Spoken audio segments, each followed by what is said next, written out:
दोस्तों, कैसे आप लोग। मैं हूं तनिष कुमार झा। आज हम बात करेंगे ई इनवॉइस के बारे में। ई इनवॉइस क्या होता है, किस प्रकार की कंपनी पर ये एप्लीकेबल होता है और किन बिजनेसमैन के लिए ये ज़रूरी है। तो अगर आप जीएसटी रजिस्टर्ड पर्सन हैं तो ये वीडियो आपके लिए बेहद महत्वपूर्ण होने वाला है। तो ई इनवॉइस उन कंपनियों पे एप्लीकेबल होती है जिनकी टर्नओवर लास्ट फाइनेंशियल ईयर में 5 करोड़ या उससे अधिक हो गई हो।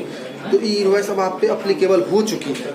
मान लीजिए अगर आपका फाइनेंशियल ईयर 2024 और 2025 में 5 करोड़ या उससे ज़्यादा का टर्नओवर हुआ है तो फाइनेंशियल ईयर 2025 और 26 में आप पे ई इनवॉइस एप्लीकेबल हो चुका है। और अगर आपका फाइनेंशियल ईयर 2024 और 25 के बीच में ही सितंबर, अक्टूबर, नवंबर की या फिर किसी भी मंथ में 5 करोड़ किसी भी टाइम पे क्रॉस कर जाती है टर्नओवर, तो आपको उसी समय पे उसी टाइम से आप पे ई इनवॉइस एप्लीकेबल हो जाती है। तो तुरंत ही ई इनवॉइसिंग करना स्टार्ट करें, नहीं तो आगे चल के आपको प्रॉब्लम हो सकती है। फिर ये होगा कि अगले फाइनेंशियल ईयर में जाकर के आपको पिछले भी जितने भी 5 करोड़ टर्नओवर के बाद में जितने भी बिलिंग किया है सबको ई इनवॉइस आपको फिर से चढ़ाना पड़ेगा। तो जैसे ही 5 करोड़ टर्नओवर क्रॉस करे, चाहे फाइनेंशियल ईयर बीच में हो, स्टार्टिंग में हो या फिर कोई सा भी मंथ चल रहा हो, तो आप अपने एपीआई पे जाकर के user ID and password E invoice का रजिस्टर्ड करें और ई इनवॉइसिंग स्टार्ट करें। किसी भी सॉफ्टवेयर से आप ई इनवॉइसिंग करते हैं तो उस सॉफ्टवेयर को अपने ई इनवॉइस पोर्टल से लिंक करें एपीआई से और उसके बाद में ई इनवॉइस स्टार्ट करें। तो जैसे कि बहुत सारी कंपनियां हैं जिसकी फाइनेंशियल ईयर 2024-25 में 5 करोड़ टर्नओवर हो गई है और अब अगले फाइनेंशियल ईयर 2025 और 26 में वो बिलिंग स्टार्ट करेंगे। तो उनको सबसे पहले एपीआई पे रजिस्टर्ड करना है, काफ़ी ध्यान से रजिस्टर्ड करना होता है ताकि इसमें कोई गलती ना हो।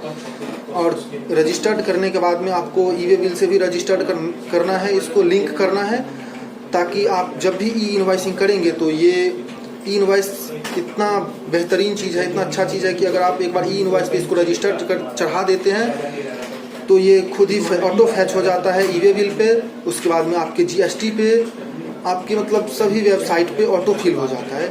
तो इसीलिए ई इनवॉइस काफ़ी बेहतर है, काफ़ी अच्छा है। तो अब आप ई इनवॉइस के बारे में अब हम बात करेंगे कि ई इनवॉइस बनाते समय हमें किन चीज़ों पे, किन बातों पे ध्यान रखना है, किन चीज़ों को अच्छे से चेक करना है। तो कभी भी आप ई इनवॉइस बनाए तो उसको फोकसफुली बनाए ताकि उसमें कोई गलती ना हो। अगर उसमें एक बार गलती आ जाती है तो वो 45 वर्किंग डेज लेता है, उसके बाद ही फिर वो ठीक हो पाती है।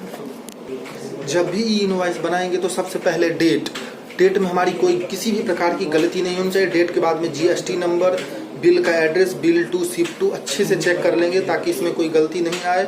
HSN नंबर, एड्रेस और अमाउंट, ये सारी चीज़ों को एक बार रीचेक जरूर करें, कंफर्म करें कि हमारा सारा सब कुछ सही है। इसके बाद ही इसे ई इनवॉइस पोर्टल पे अपलोड करें, क्योंकि ये गवर्नमेंट द्वारा वेरीफाइड पोर्टल है। यहाँ पर अगर एक बार आप अपलोड कर देंगे तो फिर गलती का कोई गुंजाइश नहीं है। फिर आपको अमिटमेंट डालना पड़ेगा। अमिटमेंट डालने के 45 वर्किंग डेज के बाद ही आपको पेमेंट मिल पाएगा। इसीलिए हमेशा ध्यान से फोकसफुली इसको करें और हमेशा एक्सपर्ट्स ही करें। और आप अपने जूनियर्स को जब भी दे करने के लिए तो पहले रीचेक करें, फिर उसके बाद ही इसको सबमिट करने दें।